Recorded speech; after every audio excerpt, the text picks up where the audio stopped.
문학을 공부하는 방송 문학 정독의 파우스트입니다.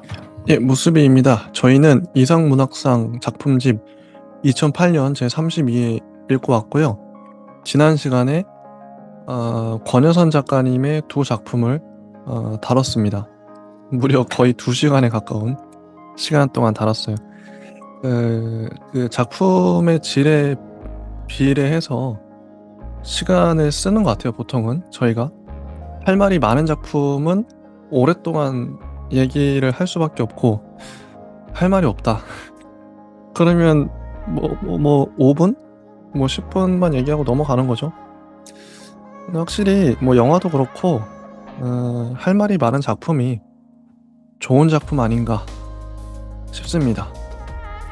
평면적으로 해석되는 게 아니라 되게 다면적으로 해석된다는 거죠.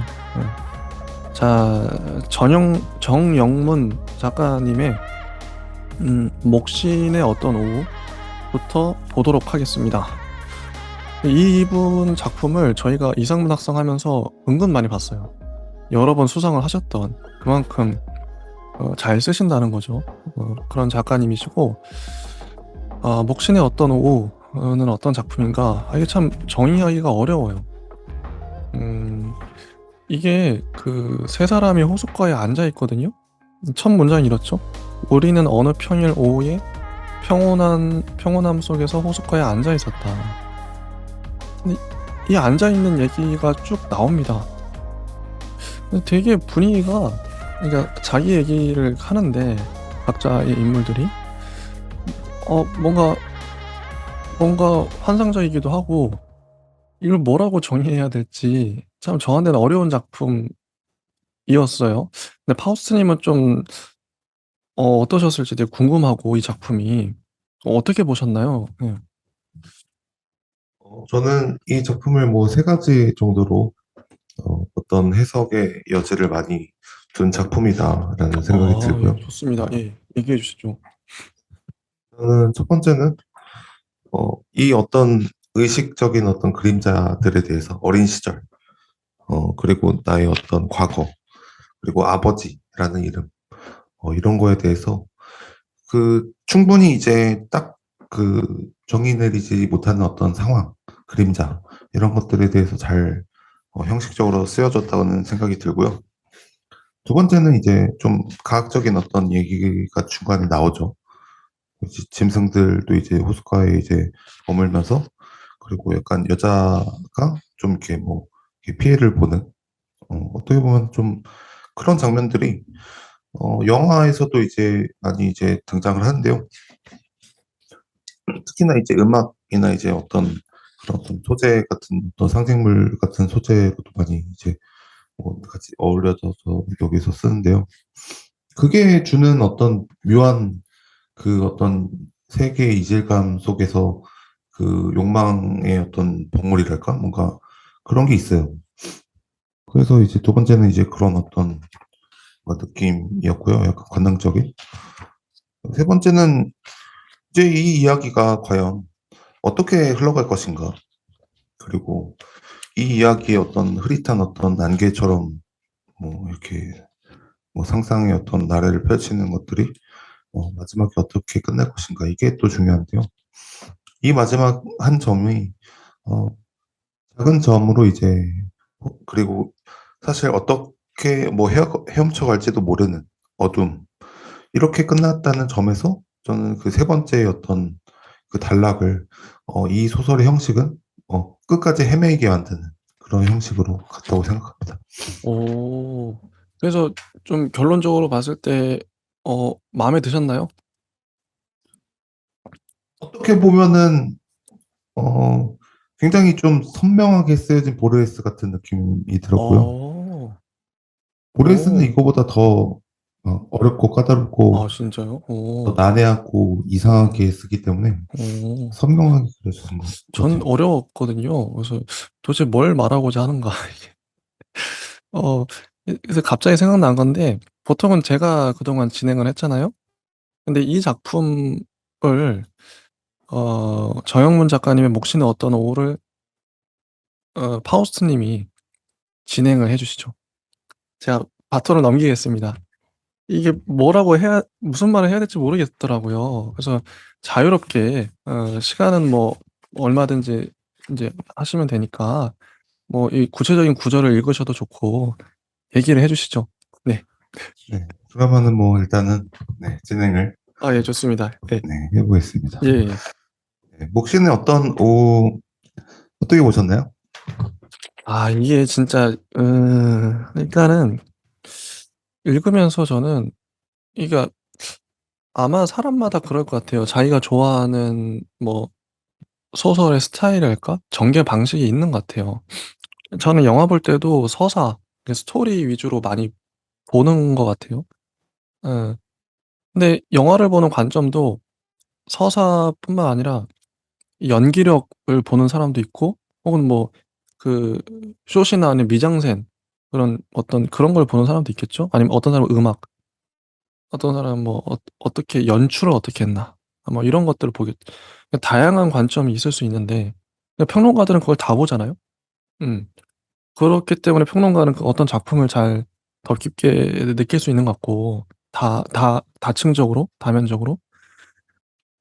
근데 제가 이건 내가 아직 저는 그래서 어떤 생각이었냐면 '이게 못 썼다.' 이게 아니라 '내가 아직 이 스타일에 그러니까 이런 스타일에 적응을 아직 못 했구나. 이런 스타일이 내가 아직 낯설구나.' 그 낯설기 때문에 잘 모르는 거잖아요. 예. 익숙하면 좋아 보이겠죠. 나는 원래 이러이러한 스타일 좋아해.' 그래서 저는 이게 '잘 모른다.' 그리고 '낯설다.' 음 그렇게 봤어요. 이게 못 쓴 게 아니라 '내가 아직 이 소설을 잘 파악하지 못하고 있구나. 이 소설의 매력이랄까 맛을.' 그렇게 봤죠 저는. 예. 그래서 이게 좀 뭐라고 평가 내리기가 어렵더라고요.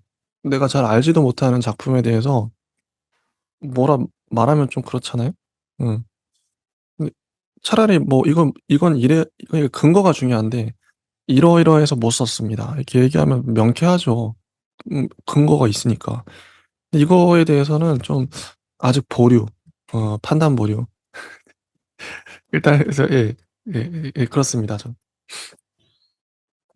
저도 뭐 사실은 이 소설을 보면서 약간 '시적이다.'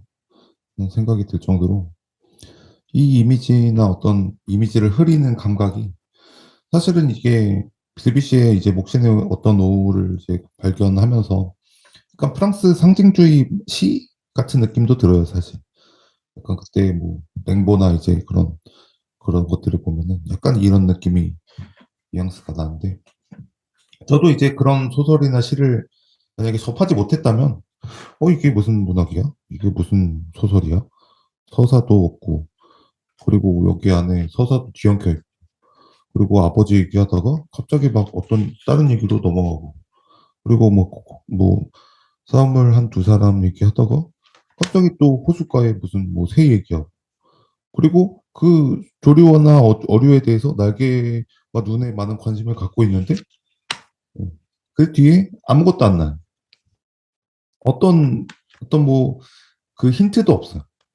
그냥 눈 물고기, 까마귀 이런 거 나오고 아무런 힌트가 없어요. 심지어 이게 또 어디에 걸리는지 뭐 설명도 없어요. 그래서 아주 불친절한 소설인데요. 근데 제가 그 이상 문학상을 정영문 작가님이 여러 번 타셨다고 했잖아요. 이전 작품을 좀 소개해 드리면 좀 맥락이 좀 이해될 것 같긴 해요. 2001 년에 정영문 작가님이 고문당하는 자 아마 기억나실 거예요. 이것도 되게 독특했거든요. 고문당하는 자. 요거 제목만 봐도 아실 거예요 아마. 요거랑 근데 2002 년도에도 타셨네요. 죽은 사람의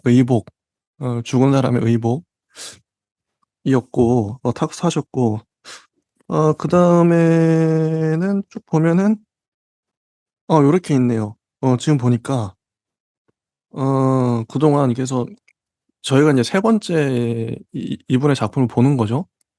저는 확실히 기억나는 게 고문당하는 자 그 느낌을 알거든요. 우리가 되게 주관적으로 뭐랄까 되게 좀 환상적인 분위기? 막 고문하는 사람이 막 계속 자기 얘기를 막 하잖아요. 막 그때 당시 보면은. 그래서 뭐 아버지랑 어떤 뭐 해변에서 막 그런 얘기도 하고 아이스크림이 흘러내린 얘기도 하고 그런 느낌. 근데 이게 묘하게 확실히 시가 정영훈 작가님이 이 그런 느낌 어떤 심리적인 인간의 심리를 다루는 걸 좋아하시나? 이분 그 자기소개 보면 서울대 심리학과 졸업 써 있어요. 심리 쪽에 관심이 많으신 분이시구나. 그래서 아까 보르헤스 느낌도 난다고 하셨는데 그래서 이분의 그 취향이랄까? 서술하는 경향성이랄까? 그게 좀 보이는 것 같기도 해요. 예예. 그래서 얘기해 주시죠. 그래서 뭐 소설가들은 자신이 좋아하는 소설가를 좀 닮는다는 이야기도 어떤 의미에서는 좀 좋은 의미인 것 같긴 해요.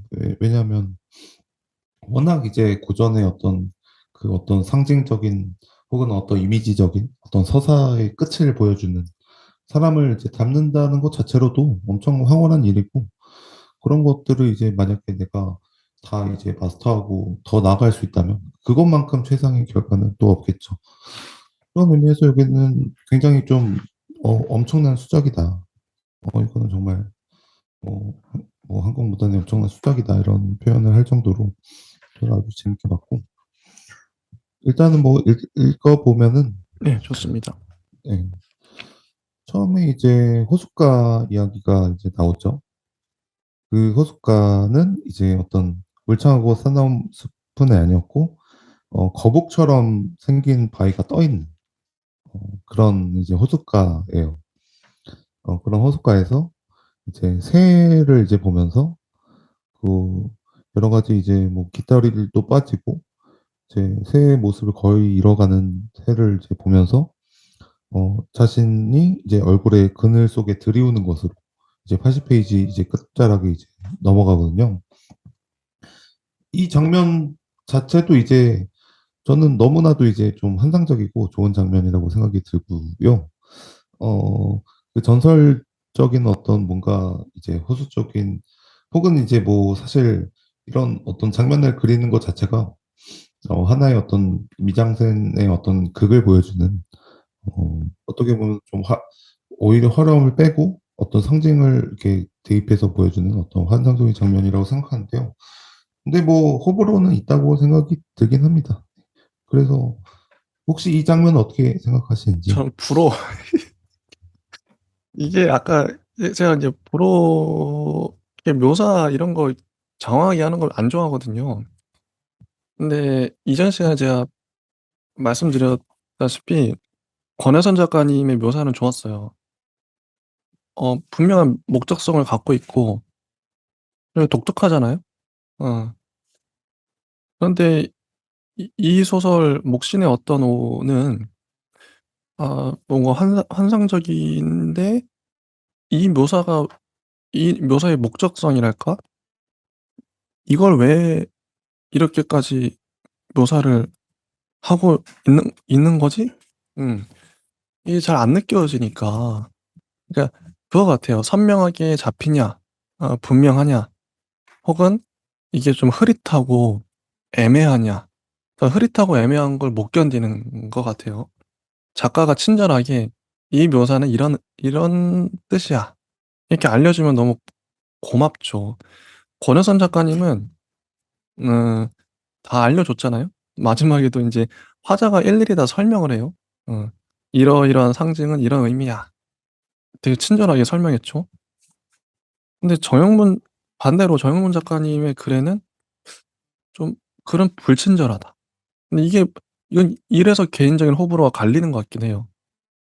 근데 그 불친절함은 의도된 불친절함이겠죠. 오히려 그렇게 애매한 걸 좋아하는 사람도 있을 수 있고.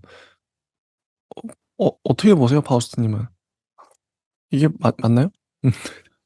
저는 이게 또 소설, 이렇게 문학을 어떤 뭐 연구하는 혹은 이제 문학의 어떤 극을 이제 이루려는 어떤 하나의 방식, 형식으로 생각이 드는데요. 대표적으로 이제 말레아르메가 있는데요. 최종 말라르의 어떤 시의 이제 철학은 무거든요. 그러니까 결국에는 이 상징 체계를 다 허물고 어, 자신의 이제 상징 체계를 만드는 사람들도 있고, 어, 니체처럼. 아니면은 그 상징 체계를 아예 다 이제 무로 이제 화시켜서 분해를 시켜버리는 것도 있고, 아니면은 그 감각의 편린들만 남기고 그 감각의 편린들만 이렇게 툭 던져주고 독자한테 너가 알아서 읽어라. 너는 그냥 이 감각만 읽으면 돼. 사실 이 소설의 의미는 하나도 없어. 이거는 그냥 말장난이야. 언어 유희야. 이런 사람들도 있고 굉장히 다양한데요. 여기서도 그런 어떤 극점을 이제 발견하는 그런 소설이라는 생각이 들고요. 그래서 이제 뭐 이렇게 진행을 이제 하는 데 있어서 이 어떤 중간중간에 이렇게 편린들을 이제 발견하는 쪽으로 제가 진행을 해봐야 될 것 같아요. 왜냐하면 이게 서사가 좀 부족하기 때문에. 그러니까 이 소설은 서사 중심으로 보면 안 된다는 거잖아요. 네. 음, 그죠. 저도 그런 면에서 오히려 이런 소설의 장점이랄까? 반가워요. 음.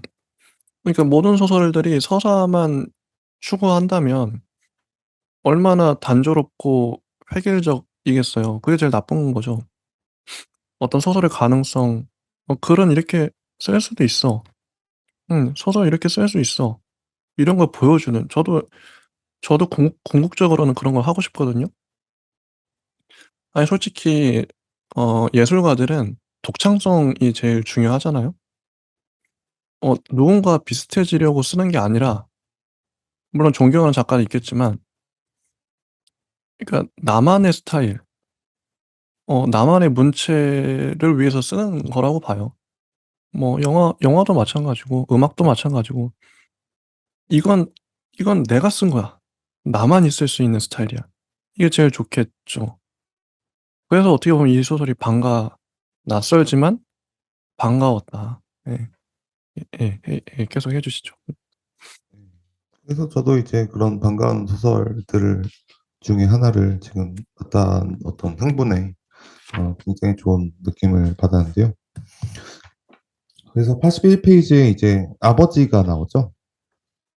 아버지가 이제 자신을 향해서 손을 흔들면서 물고기들을 이제 뭐 먹고 같이 그 급육 속으로 뛰어들 수도 있잖아 하면서 약간의 그런 어떤 자살 충동 그런 것들도 살짝 던져놓고 그 다음에 이제 어린 시절 얘기로 넘어가요. 어린 시절에 이제 서커스 단 이제 82쪽의 중간에 공연을 했을 때였어. 그가 말했다. 공연이 거의 끝날 무렵 어떤 이유로 서커스단의 커다란 천막 안에서 내 아버지가 누군가와 시비 끝에 그 누군가에게 맞아 쓰러져 피를 흘리고 있는 것을 보았지. 그것은 마치 서커스 공연의 마지막 순서처럼 보였어. 나는 사람들과 함께 그 장면을 지켜보며 이상한 흥분을 느꼈어.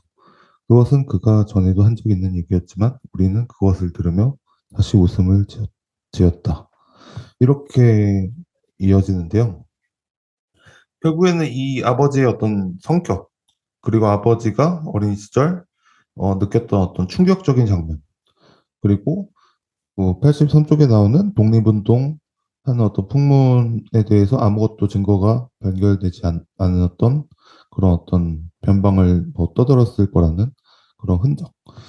그런 것들이 이제 딱 툭 던지고 나서 그 다음에 별로 없어요, 사실.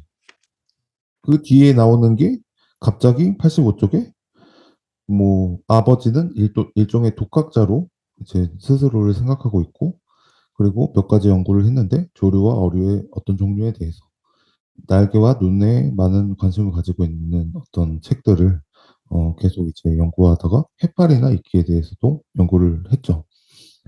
저는 이 부분이 이 어떤 소설의 또 간극이 주는 어떤 그런 인간의 절망과 인간의 어떤 그런 충격적인 어떤 고통을 어떻게 보면은 그 확 그냥 간극을 이렇게 넓게 해서 보여주고 있는 방식이라고 생각이 들거든요.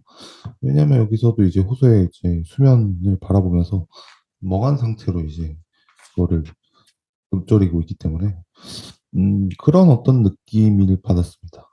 그래서 혹시 이거는 어떻게 생각하시나요? 이게 85쪽에도 위에 보면 어쨌든 우리는 일생이 하루로 집약되는 것 같은 하루를 무척 나른하고 몽롱하고 길게 느껴지는 일생 같은 하루를 보내기를 원했고 그 결과 소풍을 가기로 결정을 했다. 하지만 출발이 늦었고 호수에 이르렀을 때에는 이미 오후도 중반이 지난 상태였다. 그리고 오는 동안에는 어떤 기대에 차 다소 들떠 있었지만 호수에 도착해 우리 앞으로 펼쳐진 고요한 수면을 한참 동안 마주하고 있자 약간 멍한 상태가 되어가고 있었다. 딱 이거 같아요. 이 소설의 전반적인 분위기랄까? 멜랑콜리하잖아요. 약간 멍한 상태. 이고 일상이 하루로 집약되는 것 같은 하루, 무척 나른하고 몽롱하고 길게 느껴지는 일생 같은 하루. 이런 느낌. 어떻게 보면 정영문 작가님은 이런 느낌 자체를 독자들에게 전달하고 싶었을지도 모르겠어요. 나른한 몽롱한 소설인 거죠. 어 아까 인제 저희가 인제 예전에 봤던 고문하는 고문당하는 자, 그것도 어 느낌만큼은 강렬했거든요. 어떤 해가 내리쬐는 뜨겁게 강렬하게 내려쬐는 그 해변에서 아이스크림이 녹아가는 그런 느낌. 이게 뭔가 하여튼 독특해요. 그런 느낌을 전달하고 싶었나? 뭐 이런 생각도 들고 음 그렇습니다. 저는 또 이런 소설들을 보면은 항상 떠올리는 영화가 하나 있어요. 예. 그게 뭐 그을린 사랑이라는 영화인데 정확하진 않지만 일단 프랑스 영화인데요. 그게 이제 앞선 이제 이미지부터 영화의 시작부터 어떤 수영을 하고 있는 장면부터 나오거든요. 그래서 정말 지루하게 긴 수영을 이제 하고 있고 뭐 가족들이 이제 여행을 온 것 같은 혹은 이제 뭐 굉장히 좀 물보라가 치는 그런 장면부터 이제 연상을 하는데요.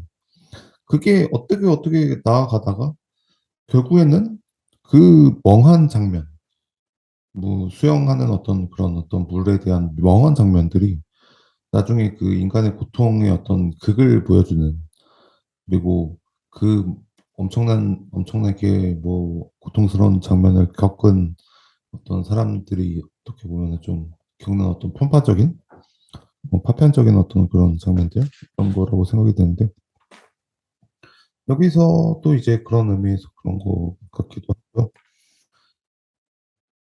그래서 이제 뭐 소설의 이야기로 넘어가면은 어 이제 그가 이제 뭐 상추를 뭐 실제로 꽃으로도 착각을 하기도 하고, 86쪽 중간에 이제 그녀가 그것을 받아 바구니 속에 넣어 놓자 그는 그것을 왜 화병에 꽂지 않는지 물었고, 그녀가 그것은 꽃이 아니라 상추라는 말을 하자 이상하다는 표정으로 그것을 바라보았다.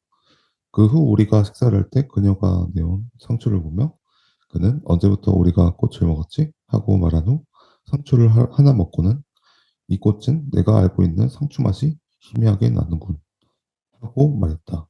그는 그 상추를 정말로 꽃으로 생각하고 있었던 것이다. 이것도 너무 좋아요.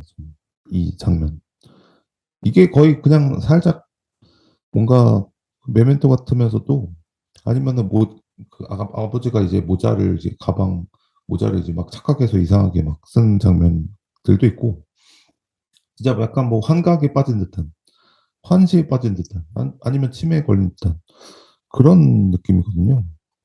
그래서 그런 어떤 뭐 생각이 들 때, 인간은 어떻게 이제 나이가 들면 사실은 이제 뭐 치매에 걸리는 이유 중 하나가 그런 어떤 고통스러운 어떤 기억들이 이제 너무 많이 자리 잡아서 그런 게 아닌가? 막 그런 생각도 들어요.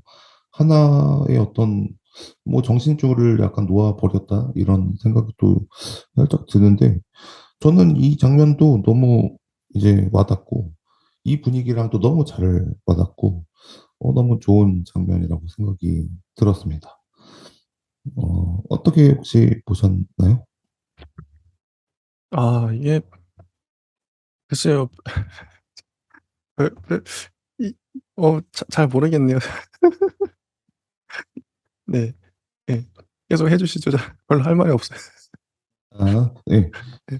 뭐 아까 뭐 저도 이제 뭐 잘 저기 그 감수성이 또 안 느껴지는 뭐 작품들도 있었으니까요. 일단은 뭐 이제 또 보면은 이제 지렁이가 나오는데요. 뭐 지렁이 나오고 이제 밤에 이제 짐승들이 호숫가로 오고 그리고 뭐 겨울 철새들이 얼음 위에 걸어 다니는 모습이 보이면서 어 계속 이제 아무 말 없이 앉아 있어요. 그래서 무척 권태롭게 느껴졌고 나는 그 호숫가의 자연 속에 짙게 비어 있는 또는 자연 스스로 노골적으로 내비치는 권태는 자연의 일부가 될 때 비로소 온전하게 느낄 수 있는 것이며 권태는 자연의 주된 본성이고 자연 속의 권태는 도시, 거리의 혹은 집의 권태와는 다른 권태이며 권태의 다른 종류 중에서도 자연이 뿜어내는 권태는 가장 자욱하며 지독한 느낌을 주는 것일 수도 있다는 묘한 생각을 했다. 여기도 저는 좋았어요. 그래서 이제 뭐 제가 뭐 얘기를 하기 전에 혹시 이게 또 사실 이 소설에서 어떻게 보면은 가장 좀 드러나는 부분이긴 해요, 사실. 음, 그러니까 이게, 예. 그러니까 정영문 작가님은 아까 제가 읽어드렸던 부분도 약간 멍한 상태, 무척 나른하고 몽롱하고 길게 느껴지는 일생도 그렇고, 여기도 87쪽에도 무척 권태롭게 느껴졌다. 아, 이게 이런 걸 그냥 독자들한테, 야, 니들도 느껴봐. 야, 이거 지루하지? 권태로운 걸 권태롭게 보여주기.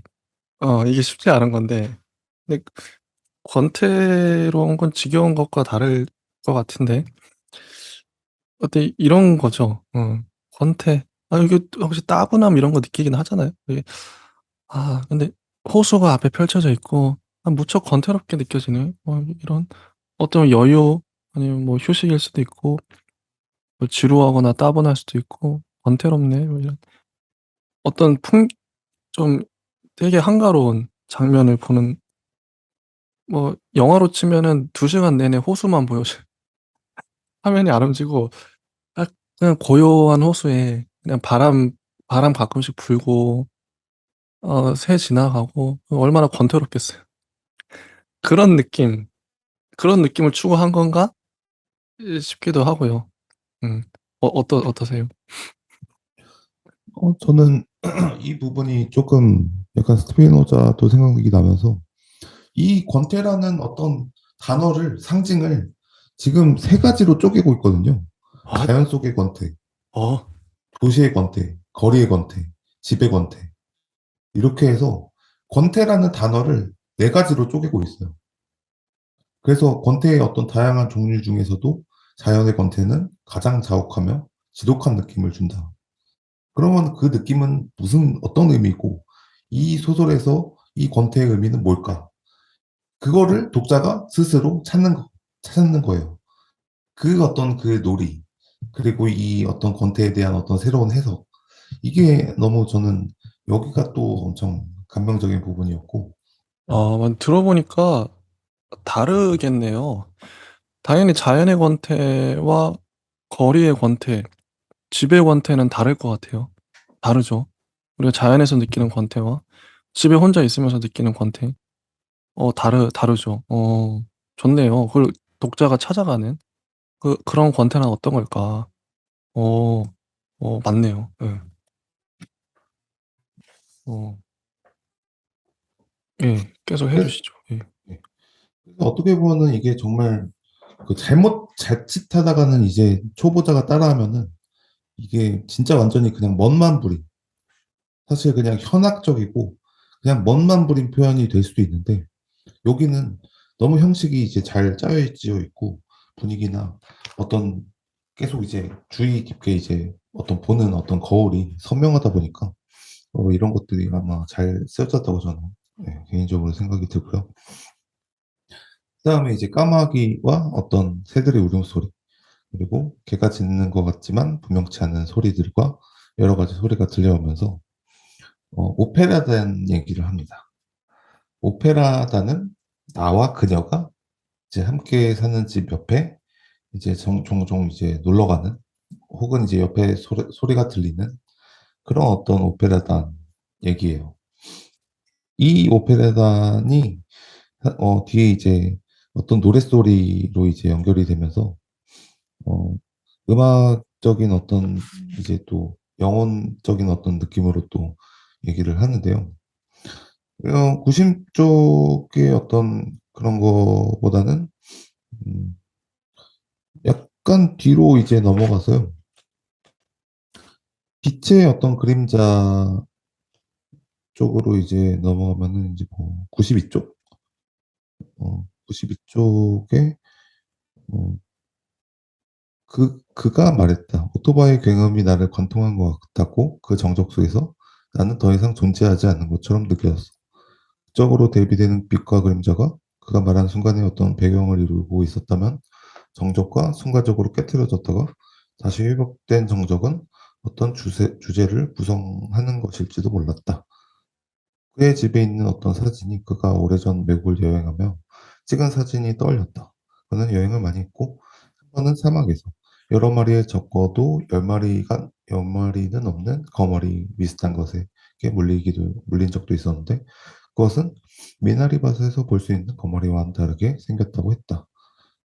그의 앨범 속에는 있는 그것은 여름의 한낮처럼 빛이 강렬한 어떤 곳에서 하얀 벽을 배경으로 하얀 말을 찍은 사진이었다. 고삐도 안장도 없는 말은 마치 사진을 찍기 위해 그 장소에 비치한 것처럼, 그리고 말 자신도 카메라 앞에서 카메라를 의식하며 어떤 포즈를 취하고 있는 것처럼 다소 자기적인 모습으로 있었다. 이렇게 이제 잠깐 지나가는데요. 이게 또 소리에 대한 어떤 이제 그런 어떤 메타포로 이제 넘어가요. 앞에 있던 이제 자연스럽게 이제 오페라 얘기를 하면서 그녀와 이제 나는 사는 집에 그런 어떤 기괴한 어떤 상상 속에서 뭐 소리와 어떤 닭들이 죽은 채로 쌓여 있는 것과 뭐 분홍빛 새끼 돼지들이 꿈에서 나오고 수많은 새들이 이제 하늘로 날아오르는 어떤 그런 꿈을 꾸면서 나중에 이제 뭐 감각적인 사건으로는 그 빛이 이제 나를 관통하는 듯한, 그리고 계속 이제 뭔가 그 소리가 이제 뭔가 그 위험한 어떤 소리가 이제 계속 뭔가 극적으로 나는 듯한 빛과 그림자, 이런 것들로 이제 다시 넘어가죠. 네.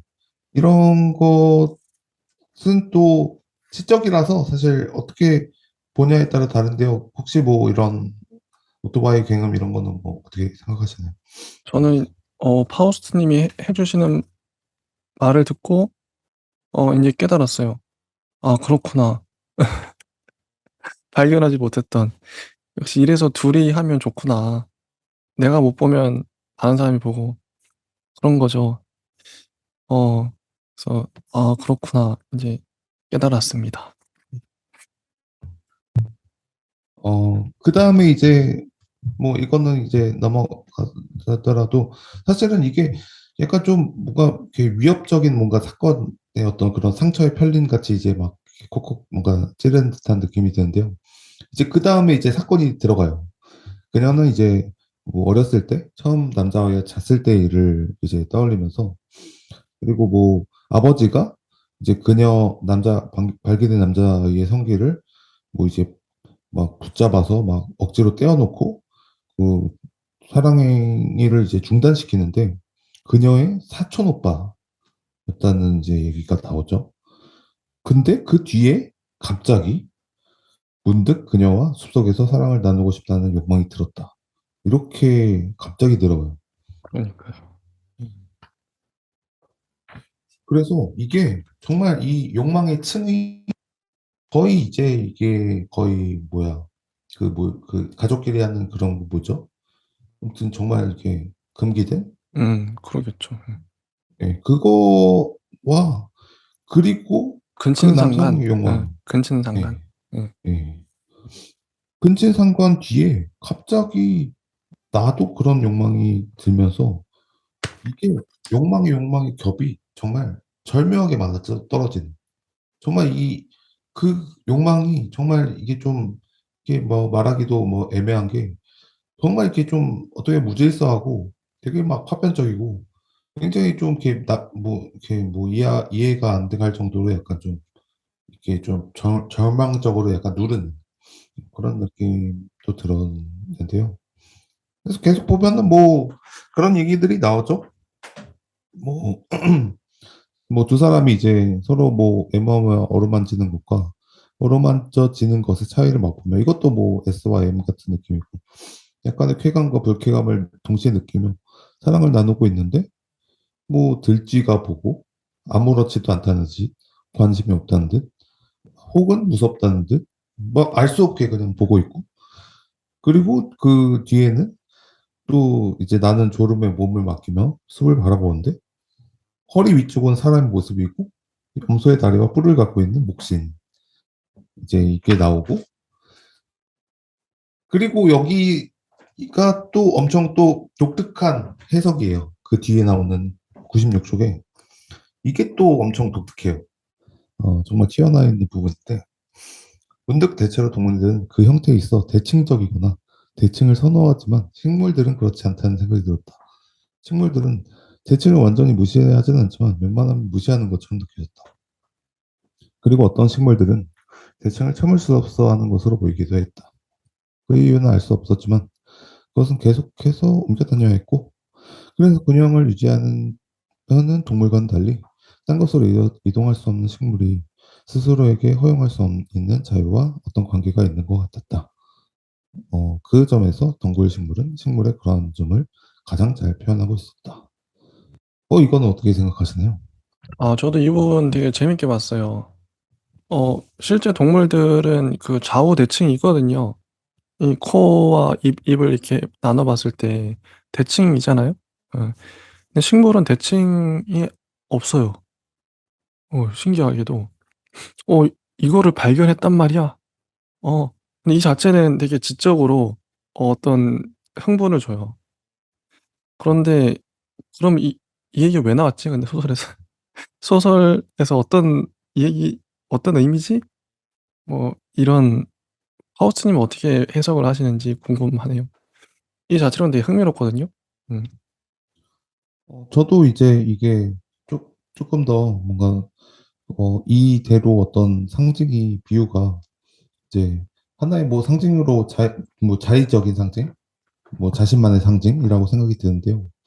이거에 대한 어떤 설명도 아무것도 없습니다. 하지만 정말 좋은 거는 이거를 그냥 던져놓고 그리고 독자에게 이렇게 해석을 또 원하는 거예요.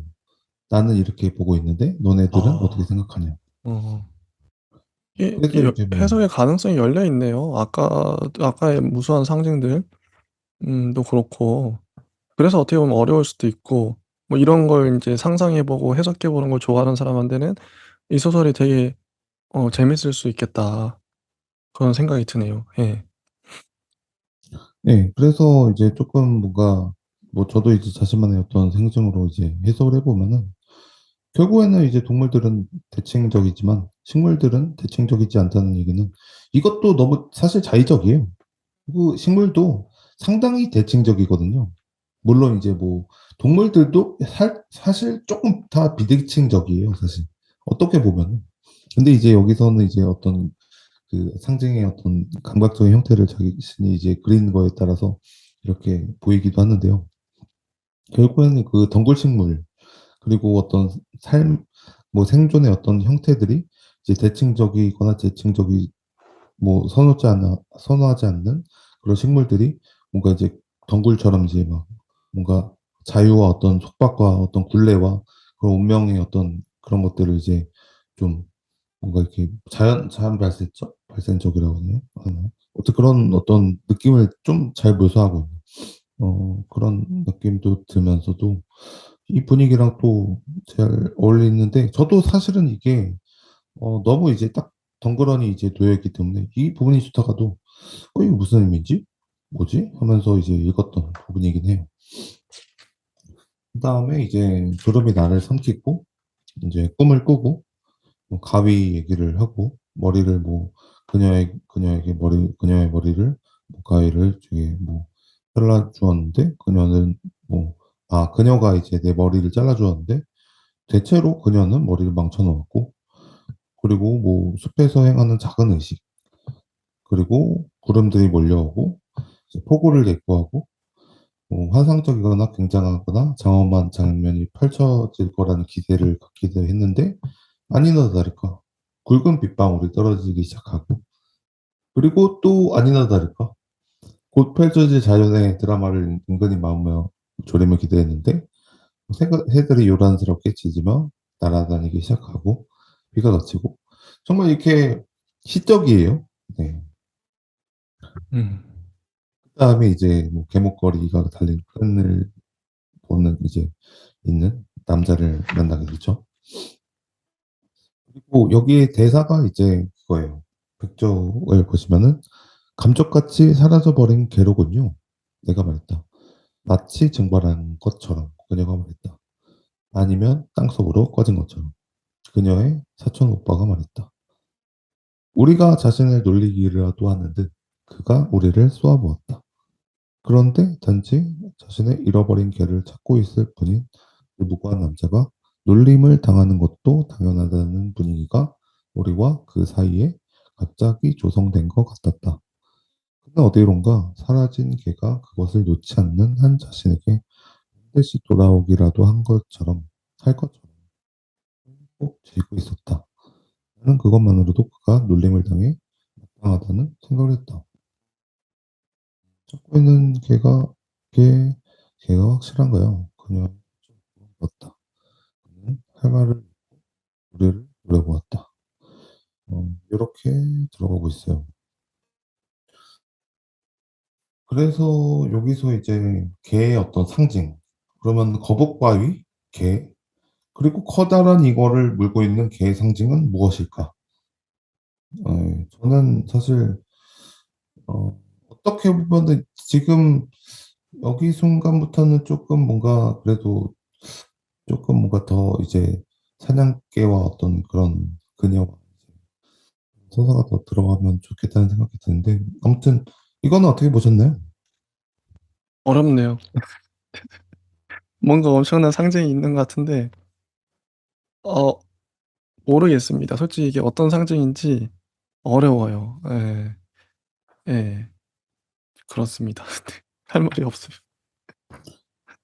근데 저도 여기서부터는 아니 이게 조금은 힌트라도 주지. 아니 이렇게 호숫가에 까마귀랑 개랑 그리고 사촌 오빠 뭐 근친 그런 거랑 여러 가지를 다 이제 펼쳐놓은 다음에 그래도 뭐 독자에게 뭐 하나라도 그래도 일만 뭐 손가락 하나만 뭔가 좀 힌트를 주지 막 이러면서 저도 좀 뭐 약간 삐진 채로 읽었는데요. 그럼에도 이거는 정말 그거를 숨기고 있다는 게 정말 포인트 진짜 백미인 것 같아요. 사실 오히려 친절하게 일일이 다 설명하지 않음으로써 이게 "니들이 알아서 해석해라." 이런 던져주기. 뭐 이게 전혀 상관없어 그러니까 뜬금없어 보이는 이런 스토리. 도대체 뭔 얘기를 하고자 하는지 작가가 헷갈리는. 그래서 참 이런 소설을 해석하기 위해서는 참 오랜 시간이 걸리겠다. 여러 번 읽어 봐야 되고 곱씹어 봐야 되는 그런 소설 아닌가 이런 생각이 듭니다. 네. 계속해 주시죠. 네. 저는 오히려 간단할 수 있다고 생각이 들어요. 아. 왜냐하면 예, 특히나 이제 시를 이제 전공을 제가 해봐서요. 사실 시인이 어떤 얘기를 하는지 뭔 얘기인지도 잘 몰라요, 사실.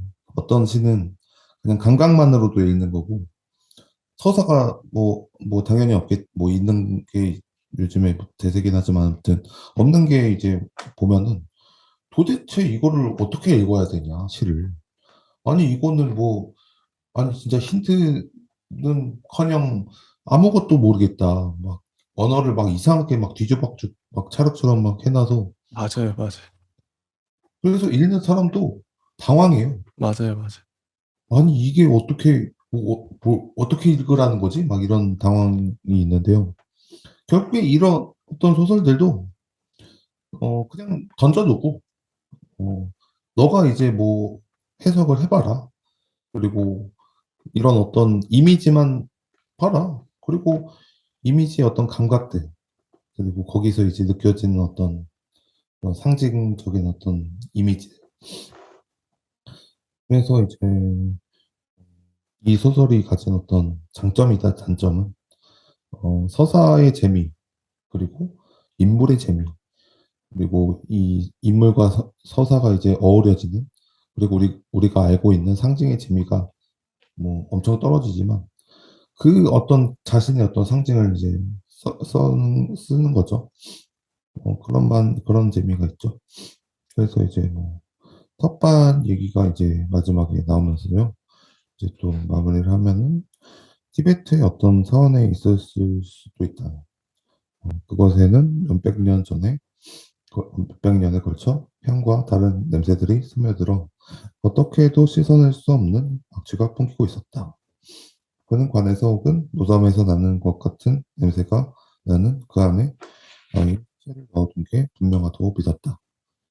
티베트의 수많은 기억을 담고 있는 것 같은 그 괴짝은 어떤 때 뚜껑을 열면 티베트의 승려들이 연불 소리가 들릴 것 같기도 했다. 어쨌든 그 냄새 덕분에 티베트에 가 있는 것 같기는 해. 그가 말했다. 우리는 한동안 아무 말 없이 있었다. 이제는 가야 할 때가 된 것 같았다. 포도주는 거의 바닥이 나 있었고, 한 원사가는 갈색을 띠고 있었다.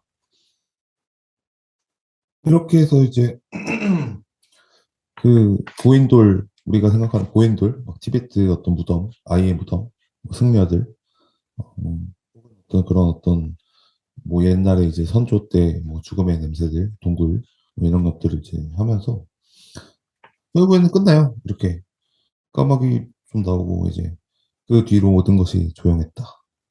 그리고 솔방울이 짙어가는 어둠과 하나가 될 것을 바라보고 있었다. 굉장히 시적이죠? 그러게요. 음. 그래서 총평을 해주시죠. 어떠셨는지요? 그래서 저는 뭐 굉장히 이 소설은 어떻게 보면 쉽다. 어떻게 보면은 이 어떤 독법을 알고 있다면 이 소설은 쉬운 소설이다. 이런 생각이 드는데요. 굉장히 매력적인, 어, 그리고 이 독법에 어울리는 매력이 충분한, 그리고 이거를 이렇게 봐주세요. 뭐 이렇게 화살표대로 가주세요. 하는 소설이 아닌 정말 그 어떤 인간의 어떤 죽음이나 절망이나 고통을 그야말로 이제 뭐 호수가에 비춰서 뭐 천천히 이제 시야를 이렇게 보면서 걷는 듯한 정말 뭐 좋은 소설이라고 생각합니다. 제가 만약에 진행했다면 5분, 5분도 안 걸렸을, 5분 만에 끝났을, 모르겠다, 넘어가자, 이렇게. 그럴 뻔했던, 어, 그랬다면 이 소설의 진정한 가치를 못 받겠죠. 파우스트님이 진행해주신 덕분에 50분, 무려 50분 동안 이 소설을 다뤘어요. 그래서 좋았습니다. 앞으로도 이런 식으로 진행하면 좋을 것 같아요. 저희가, 어, 다르기 때문에, 뭐, 모든 사람이 다르죠. 그래서 제가 뭐 감동을 느낀 소설이 있을 수 있고, 파우스트님이 되게 감명 깊게 읽은 소설이 있을 수 있죠. 그러면 더 많은 감명을 느낀 쪽에서 어떤 사람은 되게 좀 별로라고 할 말이 없을 수도 있어요. 더 많은 말을 갖고 있는 그쪽에서 진행을, 물론 둘 다 같이 진행하는 거긴 하지만 하면 좋겠네요. 그래서 저는 너무 이 50분 동안 너무 좋았어요. 제가 보지 못했던, 그러니까 미처 보지 못했던 포인트들을 이 소설의 그런 중요한 지점들을 잘 짚어주신 것 같아서 정말 공부하는 심정으로 잘 들었습니다. 네. 뭐 저도 사실은 굉장히 좀 그런 또 이렇게 같이 이제 공부를 하는 느낌에서 뭐 잘 본 것 같은데요. 저도 사실 뭐 잘 모르는 작품들이 사실 되게 많거든요. 베케트의 음. 뭐 작품들도 진짜 뭐 깜짝 놀라서 그냥 덮어버리기도 했고. 음. 왜냐면 그나마 이제 제일 친절한 게 베게트의 작품 중에서 고도를 기다리며고, 음. 나머지는 진짜 완전 그냥 불친절한데. 음. 그래서 그냥 해석하는 재미도 있는 것 같고 저희가 같이 방송하면서 이게 같이 성장하고 성숙하는 것도 있는 것 같아요. 이렇게 그동안 저희가 진짜 꽤 많은 소설들을 읽어왔는데 읽어가면서 서로 이렇게 뭐 느꼈던 것들 또 '아 난 이렇게 생각했어.' 이런 거 하면서 서로 '아 저 사람은 저렇게 생각하는구나.' 그러면서 성장하는 거죠. 너무 좋습니다. 그래서 제가 방송을 혼자 하는 걸 되게 싫어해요. 혼자 하면 성장하기 어렵거든요. 어차피 내 생각은 내가 다 알고 있는데 남의 얘기를 듣는 게 제일 중요하거든요 솔직히. 그러면서 많이 깨닫게 되고 좋습니다. 그러면 넘어가서요. 이 소설을 저는 솔직히 50분 동안 할 줄 몰랐네. 목신의 어떤 호흡. 어. 자 그다음에 그 여름의 수사. 하성란 작가님 예 소설인데요. 이 소설 재밌어요. 요거 인제 이게 어떻게 보면 이 소설 자체가 영화로 만들어도 괜찮을 것 같은 그런 소설이거든요. 서사 분명하고 이게 뭔가 또렷하죠. 뭔 말 하는지 알죠 우리가. 그 첫 문장이 "그해 여름 음력 7월 12 일에 할머니가 죽었다." "전보가 왔을 때 엄마는 여름 배추로 김치를 담그던 중이었다. 전보는 때를 고르고 골랐고 이럴 때 온다고 엄마는 붉은 양념이 묻은 두 손을 내밀었다." 이크 하면서 시작하는데 이 첫 번째 문단부터 저는 강렬했어요. 어떤 상황이냐면 이게 좀 옛날 전보 부실 때니까 좀 옛날이죠. 엄마가 배추 담그다가 할머니 죽었다는 전보를 받아야 되는데 이게 손이 지금 이게 양념이 묻어 있으니까 전보 그 집배원 청년은 "야 이거 입에다가 물려 줄까? 아니면 이 겨드랑이에 껴 줄까?" 이렇게 왔다 갔다 하는 거예요 서로. 그래서 이 상황이 너무 웃기잖아요. 예. 근데 집배원이 엄마의 겨드랑이 쪽에 전보 쪽지를 내밀었지만 엄마는 턱을 치켜들어 입을 벌렸다 하면서 이거를 택견에 또 비유해요. 이크에크. 택견에 비유하고 굼실굼실 능청능청 사람의 몸속에는 저마다의 사명감이라는 것이 있듯 리듬감이라는 것이 있다고 했다. 근데 이 택견, 이크, 에크 이거랑 지금 리듬감 이 얘기가 그냥 나오는 게 아니죠. 이 소설을 관통하는 전반의 어떤 그 전보가 또 중요하잖아요. 전보를 치는 전보가 그 당시에는 열자가 기본이었었던 것 같아요. 열자 안에 다 보내야 됐고 근데 이 소설 전반에 이 전보에 대한 얘기가 끊임없이 그 리듬감 이 리듬감에 대한 얘기가 끊임없이 나와요. 중요한 그 모티브랄까? 그 상징이죠. 첫 번째 문단도 그냥 써진 게 아니구나. 어 그래서 110 쪽에 보면 "그때 내 리듬은 톡톡 토도독 톡톡 토도독 빠른 열 박자였다." 연애 30 도를 넘는 무더위가 기승을 부리던 양력 날짜는 잊었고 음력 날짜로만 기억되는 한여름 어느 날이었다. 이렇게 시작하거든요. 그냥 강렬해요. 정말 재밌는 장면이고 저는 이 첫 문단부터 빠져들어서 봤어요.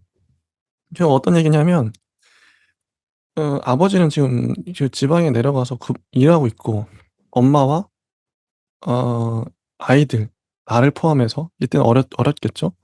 그 아이들 3 명인가 이렇게 같이 살고 있어요. 근데 엄마와 아빠는 전보로 서로 연락을 하는 전화도 없으니까요 당시에. 거의 편지를 쓴다든 손편지. 그렇게 연락을 했는데 할머니가 어느 날 돌아가시죠. 그것도 섬에 있어요. 섬까지 가야 되는데 인제 내려갔죠. 내려갔는데 엄마랑 인제 아이들이랑 내려갔는데 그 아버지랑 부산항에서 내일 아침에 10 시에 만나려 했는데 아버지가 안 나오네. 아버지가 전보 못 받았다고 해서 아버지 또 찾으러 가요 막. 그 더운 날에 막 안고 업고 막 애들 데리고 막 간 거죠. 그 대중교통 버스 타고. 어 그래서 아버지 겨우겨우 만나 가지고 섬으로 같이 들어가죠. 섬으로 들어가서 뭐 섬 사람들이 막 반기고, 그래서 뭐 할머니 인제 잘 인제 그 북적북적한 그 상갓집 그 분위기, 그리고 아버지 또 마음은 이 집을 팔고 인제 할아버지 보고 인제 오시라고, 서울로 오시라고 이제 "같이 살자." 인제 그런 얘기하죠. 고런 소설이에요. 음. 근데 전반적으로 되게 추억을 자극하는, 이것도 거의 응답하라 그 드라마 느낌 나고요. 어 되게 훈훈하기도 하고 전반적으로 정겨워요, 분위기 자체가. 재밌어요 또. 유쾌하고. 아 그렇습니다. 되게 좋게 봤어요. '아 이게 소설이지.' 우리가 소설에서 바라는 어떤 따뜻함, 대중들이 보통 바라는 거죠. 따뜻하고 추억을 자극하고 딱 영화로 만들면 좋은 그런 소설이지 않았나. 자, 파우스님은 이 그 여름의 수사 어떻게 보셨나요?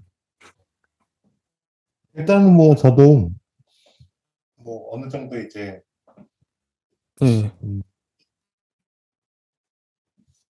좀 이렇게 아니면 제가 좀 더 설명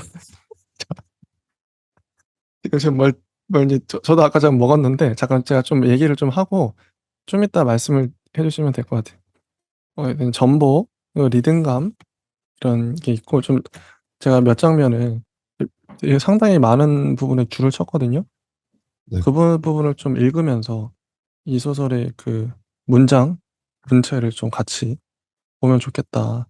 이 소설도 할 말이 많아요. 좋은 문장들이 많아서 뭐 "모친 금일 새벽 사망." 이렇게 전보를 붙여 온 거죠. "엄마는 간을 보듯 입맛을 다시고는 딱 두 마디만 했다. 각중에 복중에." 느닷없는 할머니의 죽음에 대한 충격과 임종을 지키지 못한 안타까움이 각중에. 각중에가 갑자기 같아요. 왠지 사투리 같은데. 폭폭 찌는 찜통 더위 속에서 치러야 할 초상 걱정이 복중에 란 말에 담겨 있었다. 이 소설은 전반적으로 말맛을 되게 잘, 특히나 뭐 의성어 같은 거 아까 톡톡 터더덕도 그렇고 곰실곰실 능청능청도 그렇고 이런 거 되게 잘 써요. 왜냐면 아이 시점에서 이 전개가 되기 때문이죠. 어 되게 아기자기하고 좋아요, 문장이. 읽는 맛도 살아있고. 음. 읽다 보면 당대의 어떤 분위기 같은 것들, 그때 그 시절 최소 제 생각에는 전버 붙일 때니까 70 년? 60 년? 이때 같아요.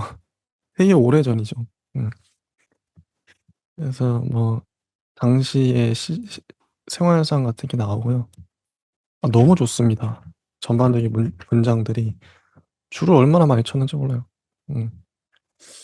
그래서 하우스님은 이게 어떻게 보셨나요? 예. 저는 굉장히 흥미로운 부분이 여기서 보여주는 어떤 방식의 어떤 흐름이 굉장히 너무 감각적이다. 그리고 감각적이죠. 네.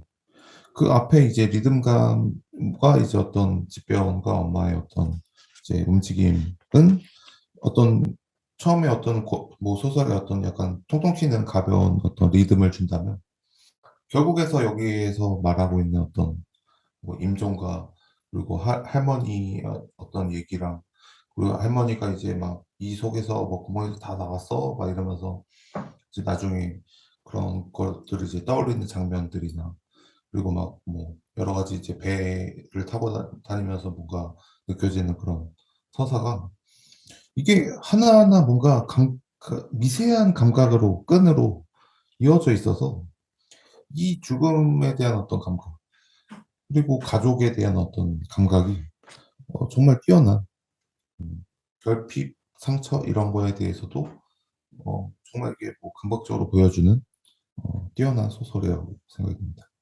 맞아요. 자, 111 쪽의 아랫문단을 보면요. "전보를 받을 아버지 입장에서 보자면 할머니란 호칭부터가 잘못이었다." 엄마가 할머니라고 쓴 거죠. 근데 아버지 입장에서 어머니잖아요. 이상하게도 엄마들은 아이를 낳는 순간부터 모든 인척 관계를 아이 입장에서 재정리해버린다. 급기야 언제부턴가 엄마는 남편을 아빠라고 부르기 시작했다. 실제 그렇죠. 누구 아빠, 누구 아빠. 영화도 한몫했다. 여주인공 역할의 엄앵란이란 배우가 남편 역을 맡은 남자 주인공을 배웅하면서 아빠 일찍 돌아오셔야 돼요. 라고 콧소리를 한 것이 엄마들 사이에 유행처럼 번졌다. 전 몰랐어요. 이래서 그랬구나. 이게 역사적 맥락인 거죠. 엄마가 아버지를 아빠라고 부르자 기다렸다는 듯이 아버지는 엄마를 한나야, 내 이름으로 부르기 시작했다. 아이 이름으로.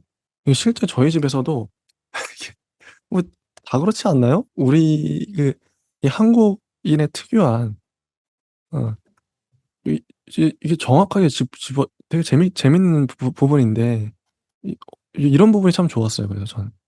예. 어떠셨나요? 어, 그 한나야라고 하는 부분이 음, 엄마가 이제 아빠를 아빠라고 부르죠. 그죠, 그죠. 아버지가 엄마를 한나야.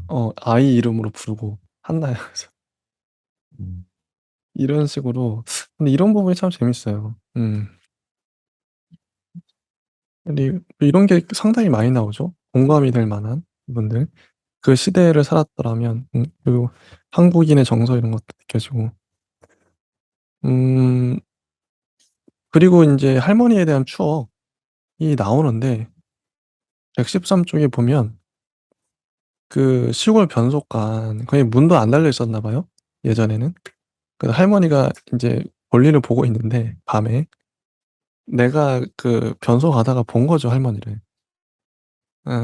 봤는데, 그 할머니의 거시기를, 할머니 거기를 보고 말았어요.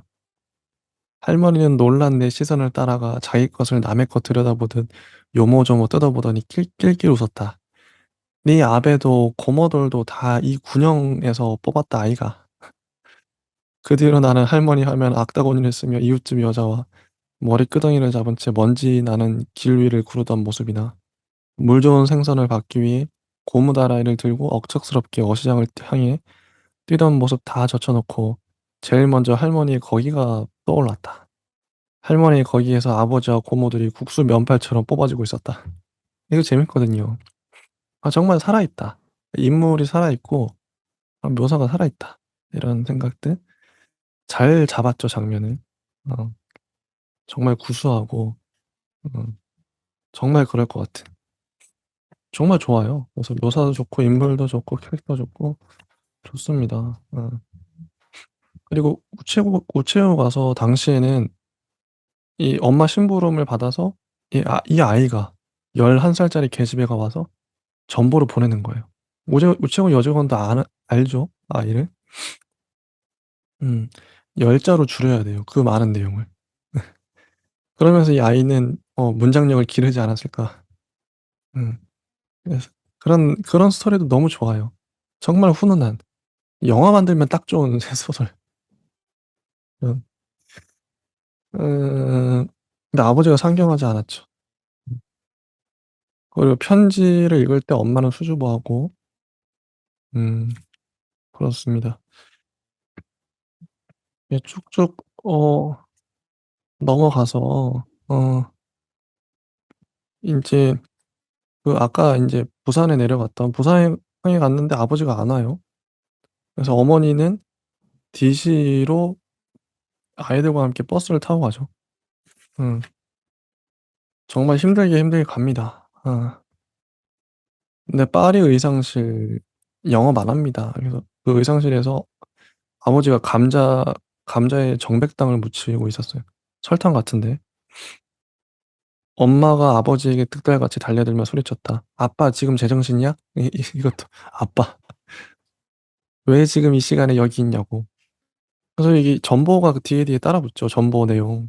이게 아이가 하는 말 같은데 "네가 제정신 이게 말이 돼?" 이래가지고 이것도 너무 웃겨요. 이런 거 어떻게 보셨나요? 전보를 이렇게 좀 활용해서 이런 문장 은근히 많이 나오거든요, 이 소설에. 어, 그래서 이제 뭐 앞에 있었던 그 예예. 뭐 할머니 어머니로 바꾸는 거랑 그쵸. 그 전보 이 이야기도 좀 어떻게 보면 좀 일상의 어떤 진짜 너무 잘 포착을 해서 진짜 어떻게 보면은 좀 뭔가 이렇게 웃긴 얘기도 하고 이게 절망적인 얘기이기도 하고 그리고 어떤 이런 파편들 특히나 이제 뭐 가족들에게 가장 이제 기억에 남는 그리고 그런 어떤 전보나 이제 그 여름의 수사와 같은 어떤 형식의 만든 어떤 파편들을 상징들을 잘 이제 꾸려놓는 그런 느낌이 듭니다. 음. 저는 하성란 작가님의 이 그 여름의 수사 같은 작품이 참 좋아요. 이건 개인적인 취향일 수 있는데 제가 지금 잠깐 보니까 이전에도 하성란 작가님이 몇 번 상을 받으셨어요. 제가 2003 년에 자전소설이라는 작품으로 상을 받으셨고요. 근데 자전소설 내용이 기억이 제목만 봐서는 무슨 내용인지 기억이 하나도 안 나요. 아무튼 상을 받으셨습니다. 자전소설. 자전소설이 있고 그리고 2004 년에는 그림자 아이 이것도 제목만 봐서 무슨 내용인지 기억이 안 나요. 상을 받으셨어요, 화성란 작가님이. 이 세 작품의 공통점 이런 게 있겠죠. 음. 그래서 이런 류의 소설 음 그렇습니다. 자 이렇게 계속 보면은 음 이런 추억을 자극하는 음 이런 훈훈한 소설 뭐 가족사도 쭉 나오고요. 음. 전 특히 인제 이 네 가족이 아니구나. 이 가족들이 다 모여서 배 타고 섬에 들어가잖아요. 섬에 들어가서 섬을 묘사하는 그리고 섬에 들어가서도 되게 좋더라고요. 부모들과 뭐 아버지와 할아버지와 뭐 이렇게 대화 나누고 피서객들 그런 묘사도 그렇고 파우스님은 어떻게 보셨나요? 그 섬에 이제 들어가서 뭐 인제 이런 이게 뭔가 인제 대가족의 느낌이랄까? 되게 정겹고 뭐 그런 느낌 나거든요. 음. 어떠셨는지요? 저는 이제 뭐 이제 섬으로 들어가면서 약간 그런 느낌이 들었는데요. 어, 일단은 이제 그 전보나 이제 어떤 배를 이제 타고 가는 느낌이 이제 어떤 창고의 여직원과 얘기도 하고 그 약간 뭐 무슨 뭐 객실에서 무슨 기름 냄새도 나면서 그 청소부나 이제 뭐 다른 사람들이나 이제 뭐 그런 뭐 이렇게 아주 이제 감각적인 그런 서사들이 뭔가 이렇게 그냥 그 읽는 것만으로도 이 문화나 이제 이 어떤 분위기, 이 어떤 파리 의상실까지 가는 뭐 마치 이제 우리가 뭐 그 가족들이 이제 그런 어떤 그 배를 이제 막 타고 가면서 결국에는 이제 그 전보랑 이제 얽힌 어떤 여러 가지 사건들이 이제 계속 이제 뭐 동생들이 떼국이 잘잘 흐르고 뭐 파리가 달라붙고 막 목에 스프링처럼 뭐 까딱거리면 DC로 가고 있고 뭐 1시간 반가량 이제 뒤로 물리는 셈인데 뭐 뒤통수들도 끄덕끄덕 움직이고 그런 정말 좀 약간 좀 그 분위기 우리가 이제 뭐 버스를 타고 가거나 혹은 이제 기차를 타고 가거나 혹은 뭔가 이제 같이 이제 가족들이랑 약간 좀 배를 타고 어딘가로 떠나는 그런 어떤 감각이 정말 잘 느껴집니다. 제가 지금 방금 아까 인제 말씀드렸던 이전에 상 받았던 그 자전 소설과 그림자 아이 있잖아요. 이게 보니까 떠올랐어요. 자전 소설은 농촌에서 시골에서 떠나온 그 작가가 자기 얘기를 쓰잖아요. 소설을 쓰는데 다시 또 돌아가서 아이들 옛 친구들 어른이 돼서 만나죠. 근데 그 친구들이 내가 쓴 소설을 읽고 "그건 아니다." 막 이렇게 얘기하기도 하고 근데 뒤로 가서 인제 아. 자기는 개를 죽였는 줄 알았는데 실제 사람을 죽여서 묻었더라. 기억나시죠? 아 아 그거? 네. 그 얘기 자전소설. 자전소설이 그 얘기 그리고 또 중간에 인제 예전에 같이 있던 이 여자친구라고 해야 되나? 여자 사람 친구?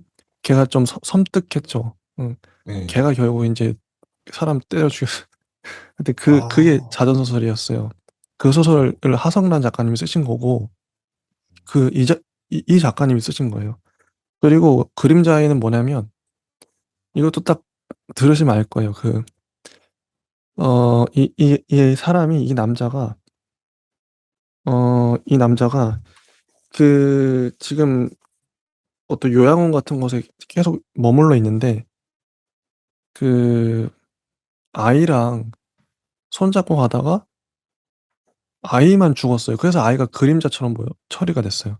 내가 손을 손에 뭔가 내가 잡고 있었던 것 같은데 손에 뭘 잡았는지 기억이 안 나. 근데 그 아이가 죽은 거를 자기는 이 망각을 한 거죠.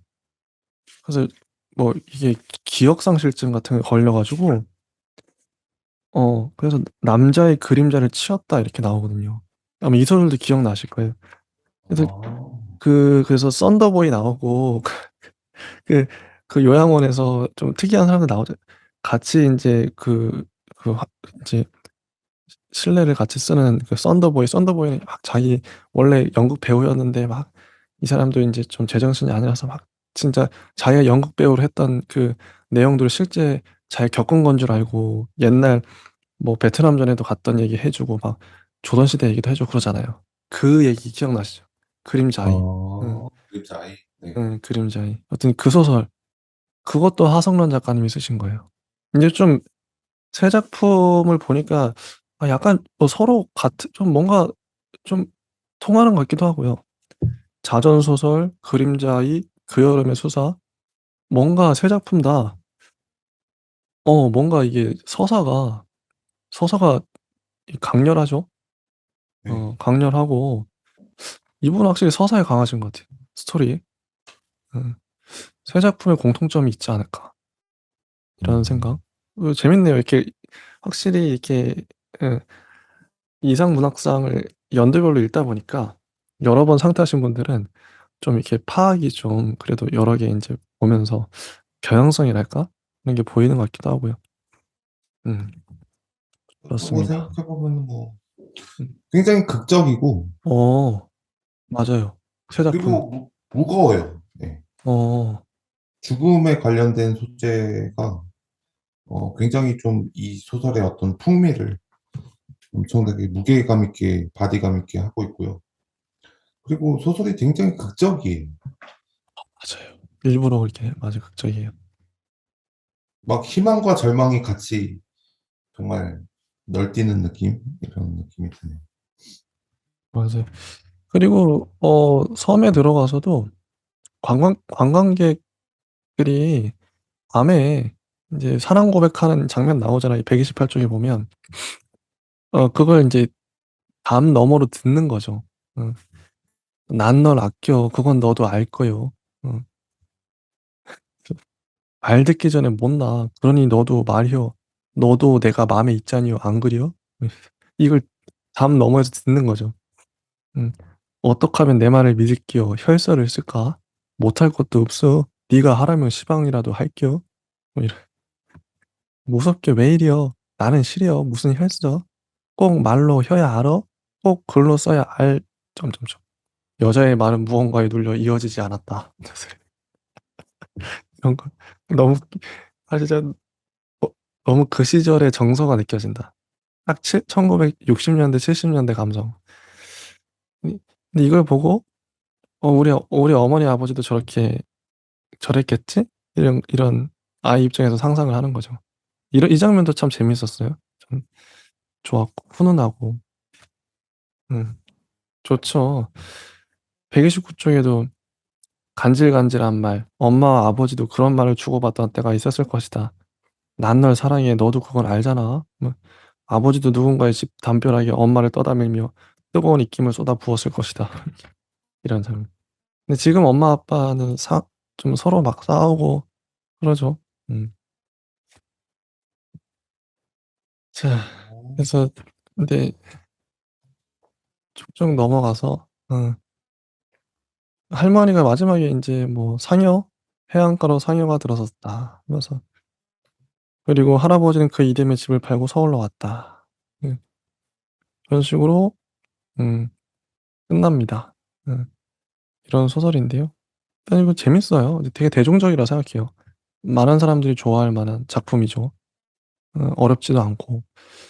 전반적인 그의 여름의 수사, 이 전반적인 느낌이랄까? 감상이 어떠셨나요? 저는 뭐 굉장히 이게 뭐 사실은 뭐 이렇게 뭐 드라마로 하기에는 굉장히 무거운 작품이라고 생각이 아, 들고요. 무겁다. 이 할머니의 죽음 때문에요? 어, 여기 있는 이제 이 문장의 감각들이 정말 그 대사 하나하나까지 그 안에 들고 있는 절망의 어떤 느낌이 굉장히 좀 여기서는 명쾌하게 그려지고 있지만 이것을 이제 대사로 이제 한다면 정말 이거 어떻게 표현을 할까 싶을 정도로 무거운 느낌이긴 한데요.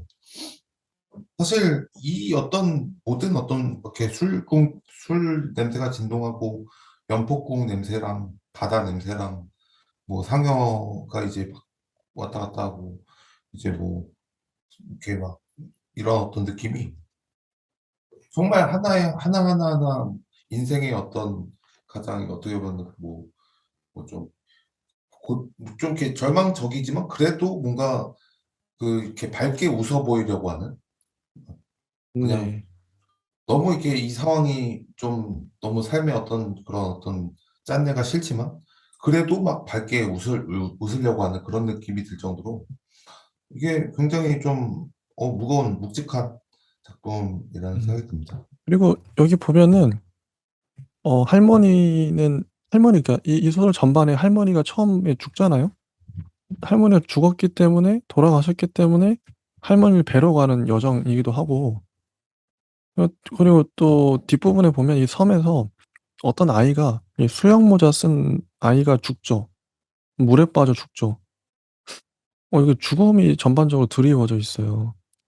근데 마냥 지금 말씀하신 것처럼 무겁긴 한데 어 그러면서도 또 한편으로는 전반적인 분위기가 죽음이 깔려 있지만 이게 뭔가 되게 아련하고 추억 같은 것들이 돋아나고 되게 훈훈하고 그래요. 가족애랄까 이런 게 느껴져서 그런지 몰라도 전 되게 따뜻한 소설이고 엄마 아빠도 막 싸우는 것 같고 아버지와 할아버지도 대립을 하는 것 같고 할아버지가 또 할머니를 이게 죽였는지 안 죽였는지 그런 얘기도 오가고 살벌하기도 한데 한편으로는 어떻게 보면 그게 인제 사람 사는 모습 같기도 하고 인간적인 현실적인 모습인 것 같기도 하고 그 안에서 가족애도 느껴지고. 근데 이 수용 모자를 쓴 계집애는 왜 죽어야만 했나 이 죽음 이거 어떻게 보시나요? 이 중요하게 등장한 것 같은데. 이 소설이 이제 주는 어떤 기묘한 긴장감이자 이 화자의 아니 그 작가의 굉장히 이제 독특한 이제 뭐 작법인 것 같아요. 제가 보기엔. 이게 사실은 죽음을 이렇게 막 사실 되게 간단하게 처리하거든요. 그러니까 아. 어. 마치 이제 우리가 막 이제 그러니까 우리가 이렇게 막 화자가 이제 막 우는 것이 아닌 굉장히 좀 그 절망 속의 쾌활함이라고 할까? 아 맞아요, 맞아요. 딱 그런 느낌이에요 전반적으로. 음. 좀 너무 되게 쾌활해요, 이상하게. 전반적 느낌이 그렇죠. 쾌활하죠. 묘하다. 응. 그래서 이 소설의 어떤 개성인 것 같아요. 음. 이게 그런 느낌을 주는 게 아이가 화자이기도 하고 아이가 전보 아까 리듬감 얘기했잖아요. 이게 뭔가 실마리가 잡히는데 이 전반적으로 이거는 인제 전보 얘기가 끊임없이 나오거든요. 전보의 10 글자 전보를 흉내내서 애가 뭐 중요한 순간마다 이제 전보 치듯이 서술하잖아요. 그것도 웃기죠. 뭔가 재밌죠, 유쾌하고. 그래서 더 그런지 이게 그리고 제일 처음에 봤을 때 우리가 리듬 얘기했거든요, 리듬감. 리듬감을 주려고 이 소설은 또 그것도 노린 것 같아요. 이것까지 노렸나 싶기도 한데 전반적인 리듬감, 어 어떤 느낌의 리듬감, 분위기의 리듬감, 어 어떤 뭐 죽음 속에서도 어떤 삶의 리듬감 이런 거를 이 하성랑 작가님은 나타내고 싶지 않았나? 이 소설을 통해서? 그런 것 같아요. 리듬감. 대단한. 저는 근데 어, 좀 사실 안 어울리는 게요. 그림자이나 이제 자전소설은 이런 게 없었는데 맞아. 앞부분이랑 뒷부분에 이만 총총총이 이런 게 들어가잖아요. 맞아, 맞아, 맞아, 맞아. 이게 사실은 뭐 시도 이제 이런 것들을 많이 하고 뭐 다 대표적으로 황정음 작가가 이런 거 막 시도를 많이 하죠. 황정은 작가님, 잘 쓰시죠, 그분도. 황정은 작가님. 예, 물론 이제 현성란 작가가 이제 먼저 썼다고 할 수도 있지만 이렇게 보면은 어느 일을 내가 먼저 했다 막 이렇게 주장을 또 하실 수 있지만 사실 조금 안 어울려요. 사실 이게 아, 오히려 이 전보 이런 거? 아니요 음, 그 총총총총 이만 총총 예, 총총. 이거는 이게 되게 경쾌하게 느껴지죠. 사실 이게 그냥 어떻게 보면은 이 소설이 주는 비장미가 이 어떤 비장하게 막 주먹을 불끈 쥐고 쾌활한 척하면서 절망을 움켜쥐고 있는 이 비장미로 이거를 다 이제 막 메꾸는 거지. 이게 만약에 이게 만약에 이게 또 소설에 어떤 비장미가 없었다면 이 총총총총 이만 총총 할 때 굉장히 좀 뭔가 풀어질 것 같아요. 이것도 비장미일 수 있다고 생각이 들 수 있을 정도면은 음, 괜찮은데요? 네. 그러게요. 일단은 여기까지 하고요. 근데 하다 보니까 그 작품을 했는데 시간이 뭐 거의 1시간 반 가까이 흘렀어요. 나머지 5작품 남았거든요. 이것도 뭐 1시간 만에 끝날 수도 있고요. 하다 보면 네. 다음 시간으로 넘기겠습니다. 일단은 네. 여기까지 하고요. 예, 또 다음 시간에 저희 찾아뵙도록 하겠습니다. 감사합니다. 네. 감사합니다.